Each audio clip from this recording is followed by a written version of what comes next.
Boa noite! Na edição do Jornal da Câmara de hoje, você vai rever o que aconteceu na primeira plenária do mês de julho. Um dos destaques ficou por conta do grande expediente do vereador João Pedro Nunes. O parlamentar prestou uma bela homenagem à Liga Feminina de Combate ao Câncer. Continuem dando esse grande exemplo para a cidade do Passo Fundo. E nesta mesma plenária, boa parte dos debates foi em torno da redução da maioridade penal. Tem que analisar o crime, não a idade. Você tem 16, 17 anos, azar, joga na cadeia mais podre que tiver, tu joga ele lá dentro. Se ele conseguir sair vivo do presídio, ele vai sair muito pior do que ele entrou.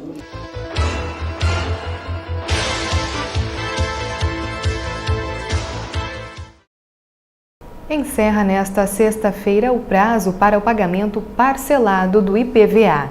Os motoristas podem quitar o imposto em até 3 vezes. Na primeira parcela, os proprietários recebem o desconto de 3% no valor inicial. Na segunda parcela, 2% e 1% na terceira, que deve ser paga até o dia 31 de março. Depois disso, o pagamento do IPVA pode ser feito apenas de maneira integral. E você é contra ou a favor da redução da maioridade penal no Brasil? Esta pergunta gerou bastante debate na primeira plenária do mês de julho. Reveja. Os vereadores se revezavam na tribuna para expor suas opiniões. O primeiro a falar sobre a maioridade penal foi o democrata Patrick Cavalcante. Um menor que tem uma arma em mãos, que acaba matando, assassinando um pai de família, violentando os nossos filhos e filhas que andam pelas ruas, que vêm das escolas, ele sabe o que ele está fazendo. Nós não podemos dizer que ele não tem noção do que ele está fazendo a partir dos 16 anos. Ele tem a sua noção. Se 90% da população brasileira quer a redução, eu acho que o Congresso tem que atender o que a maioria do povo quer. Que haja, então, um plebiscito para discutir, que haja. Mas nós temos que evoluir, nós temos que crescer. Nós temos que dar uma penalidade, um basta a essa violência praticada por esses adolescentes infratores. O vereador Márcio Tassi é policial há 26 anos e enfocou a penalização por crimes hediondos. O petebista defende que os autores destes atos devem sim ser penalizados, independente da idade. Me irrita quando as pessoas querem defender um assassino de 16, 17 anos, um estuprador, um violentador de crianças. Esse não tem que defender. O cara que com 16, 17 anos não sabe que não pode matar alguém, ele sabe que não pode matar alguém. Ele mata porque ele tem essa lei que o protege, que ele vai ficar 3 anos fazendo refeição, boa e cursinho de crochê e tricô, e depois vai estar solto como se não tivesse praticado o crime, com a ficha limpa. Quer dizer, isso está errado. Com 16 anos matou, ele tem que puxar 30 anos de cadeia no mínimo, porque a gente esquece da outra parte. Alguém morreu. Uma família perdeu um ente querido, um trabalhador, em virtude de um ato desse cidadão aí. E ele tem que pagar por isso, ele tem que responder por isso. Agora, tratar ele como uma criancinha de 5 anos, nós estamos agindo totalmente errado. Na polícia que eu estou ali, nós cansamos de tirotear, depois tu vai ver a idade é 15, 16 anos. Eles sabem puxar um gatilho, eles sabem fazer tudo. Aí chega perto, não, eu sou de menor. Não pode fazer nada comigo, eu sou de menor. Acho que chega, nós já aguentamos demais. Crime hediondo, tem que analisar o crime, não a idade. Você tem 16, 17 anos, azar, joga na cadeia mais podre que tiver, tu joga ele lá dentro. O estuprador, a mulher que foi estuprada vai ter o trauma o resto da vida. Agora, se me provar aqui que o cara que foi assassinado vai ficar 3 anos no cemitério e vai sair, aí eu revejo. Que a mulher estuprada, em 3 anos ela vai curar o trauma totalmente, daí eu até revejo. Ela não cura nunca mais trauma, a família não cura nunca mais. Já Wilson Liu é contrário à redução da maioridade penal em tese e justifica de 3 formas. Está se divulgando que nós trabalhando a redução da maioridade penal, nós estamos resolvendo os problemas. Isso é mentira, isso é engodo, isso é engano, em primeiro lugar. Segundo, há uma visão distorcida da própria questão da justiça. Nós precisamos entrar no viés, sair do paradigma punitivo para um paradigma restaurativo. Isso mexe com o próprio Poder Judiciário. Terceiro, 80% dos casos de crimes graves são de pessoas que reincidem no crime. Entraram para o sistema prisional por um pequeno delito, se especializaram na escola do crime e retornaram, e aí sim se tornam bandidos, como muitos dizem, e ameaçam a sociedade. Então não é por aí o caminho. A redução é assinar embaixo a falência total do sistema prisional. Não precisa ser inteligente para perceber que ele está falido. É assinar também a falência do nosso sistema educacional e é assinar também a falência da nossa capacidade de diálogo. A vereadora Cláudia Furlaneto afirma que não podemos desistir dos jovens e que é preciso qualificar a educação, além de garantir os direitos de cada cidadão. Nós levamos muitos anos para construir o ECA, que é o Estatuto da Criança e o Adolescente, justamente para isso, para a gente poder garantir os direitos. Não podemos também entrar no debate de que é uma ampla, que esse número que existe muitos jovens que matam, que existem muitos jovens, isso é 1%. Não se justifica ser 1%, não estou dizendo que é, mas dizendo que o seguinte, que hoje nós temos o SINASE, que é o Sistema Nacional de Socioeducação, e lá o jovem fica recluso, ele tem a mesma privação de liberdade que tem os que estão presos no presídio, com a única diferença que lá dentro ele vai ser trabalhado para se ressocializar na sociedade. E lá no presídio, se ele conseguir sair vivo do presídio, ele vai sair muito pior do que ele entrou. Então, é desistir das pessoas. Penso que tem algumas falas equivocadas aqui na Câmara, respeito todas as posições, mas assim, acredito que não vai diminuir a violência, não é esse o caminho de diminuir a violência. Mas é uma pena, é um castigo. Enquanto ele estiver lá dentro, né, ele não estará nas ruas prejudicando a sociedade brasileira, fazendo mal à sociedade brasileira, está lá dentro. Agora, se o governo federal não tem condições de dar uma estrutura de educação, de base a essas famílias que realmente necessitariam, que tem esses adolescentes, onde os pais já não têm mais domínio desses adolescentes, onde esses adolescentes a qual eu me refiro, eles não estão em sala de aula há muito tempo. Eles estão sob a mercê do crime. Eles já sabem o que fazer, já planejam o assalto, sabendo que a lei defende eles. A medida que eles têm é medida socioeducativa, porque eles são adolescentes. Não, tu não tem como trazer uma medida socioeducativa ou de outra forma a um pai que perdeu a sua filha, ou vice-versa, os filhos que perdem o pai pela violência que hoje os menores praticam. Para encerrar, a presidente da Comissão de Direitos Humanos sugeriu outro foco para a proposta. A matéria poderia garantir apoio às vítimas. Falam aqui nas discussões das pessoas que são mortas. Mas então, vamos pensar nessas vítimas, vamos pensar nessas famílias, vamos propor uma política pública de acolhimento dessas famílias e também de reinserção na vida, né, na sua totalidade. Eu vi cada cenas grotescas e depois de tudo feito vem essa gama de direitos humanos, de pessoal que fica atrás de uma mesa discutindo, cheia de especialistas ali, que não convive naquele local, que não convive com a família que perdeu o ente querido. Então, é um tema que sinceramente me irrita. Talvez não seja tão simples quanto a favor ou contra a redução da maioridade penal. Mas a crime hediondo, por favor, gente, eu acho que o Brasil tem que dar um passo adiante e tratar a criança como criança, o jovem como jovem e o marginal, o assassino como marginal, assassino, independente da idade. E reveja depois do intervalo como foi o grande expediente do vereador João Pedro Nunes nesta mesma reunião plenária.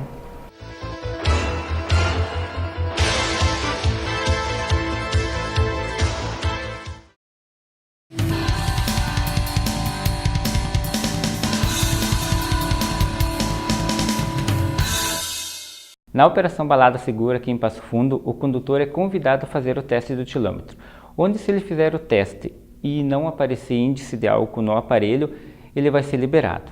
Se aparecer no aparelho um índice de até 0,33 miligramas, ele é autuado com a multa de R$ 1.915, mais a retenção da habilitação por no mínimo 24 horas, além de arrumar um condutor habilitado para levar o seu veículo. E se ele fizer o teste e aparecer um índice superior a 0,33 miligramas no etilômetro, além dessas penalidades, ele vai ser conduzido à delegacia de polícia, onde vai ter que pagar uma fiança. E se não pagar uma fiança, ele vai preso. O núcleo de agentes de trânsito, o setor de educação para o trânsito, então deixa a dica: se beber, não dirija.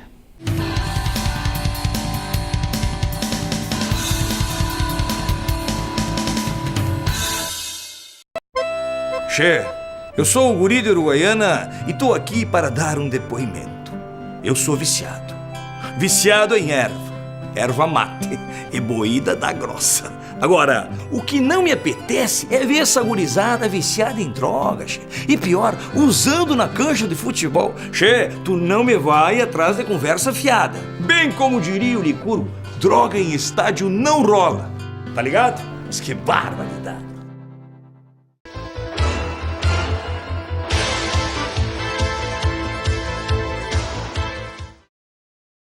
João Pedro Nunes foi o responsável pelo primeiro grande expediente do mês de julho.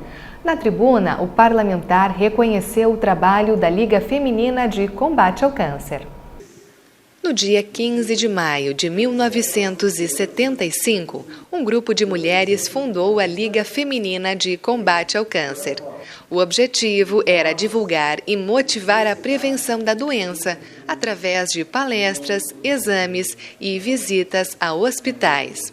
A Liga iniciou há 40 anos com um movimento de senhoras preocupadas com condições de dignidade para os pacientes portadores de câncer e que não tinham condições financeiras para tanto. A nossa primeira presidente da Liga, a dona Celi Miranda, que coordenou esse trabalho, foi a primeira presidente da Liga há 40 anos atrás e continuou um trabalho voluntário desde aquela época. Eu digo senhoras abnegadas realmente que se preocuparam com a continuidade desse trabalho e com a realização de um sonho também, que era a construção de uma casa para o acolhimento de crianças com câncer. O grupo foi aumentando e consolidando cada vez mais o trabalho.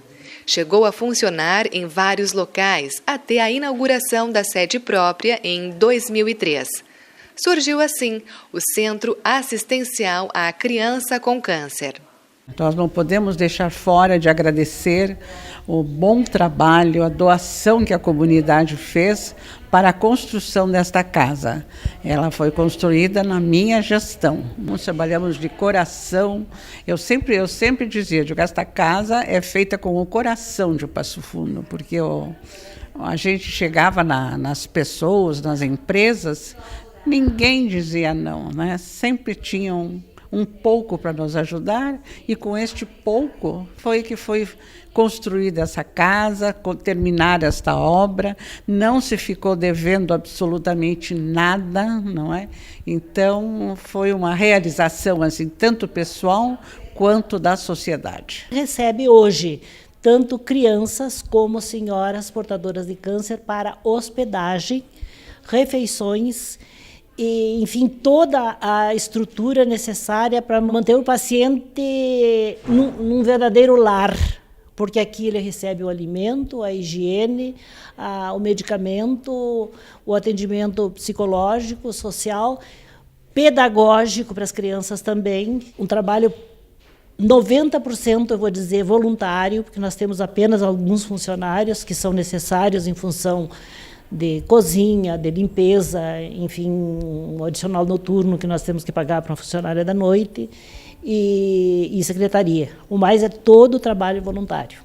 Por isso, toda a ajuda é bem-vinda. Uma das ações realizadas pelo CAC é o brechó. As doações são separadas e colocadas à venda. Desde nossa fundação, esse brechó funciona, né? Então, ele recebe essas doações e o preço que é colocado são assim, preços simbólicos, porque é R$2, é R$3, é R$5, uma peça de roupa, né?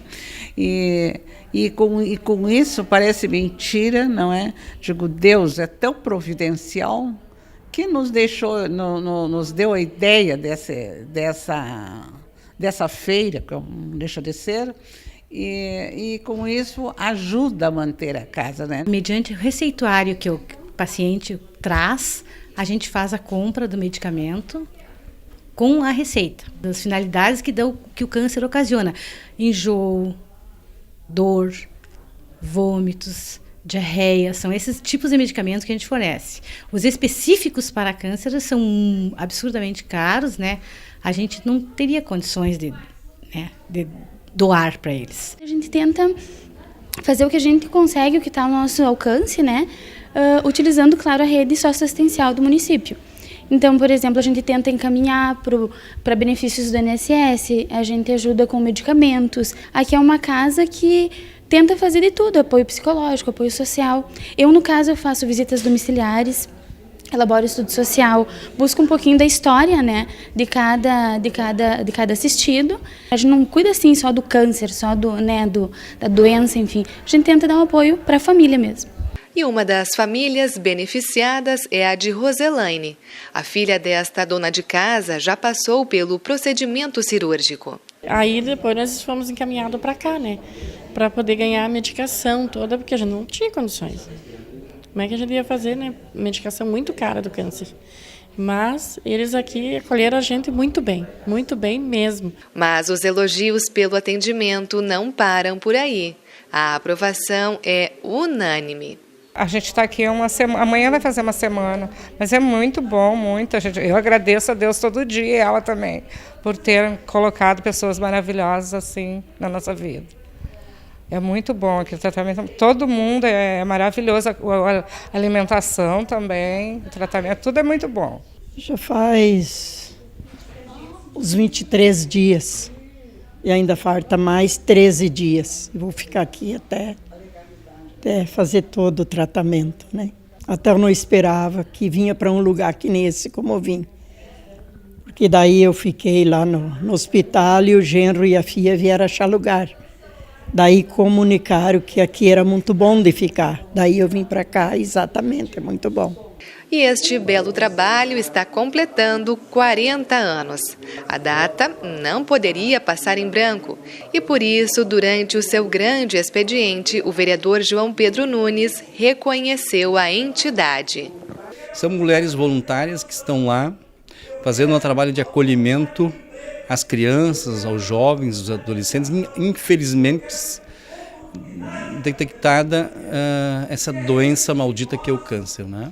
E que muitas delas já vêm com a sua data, né, de falecimento.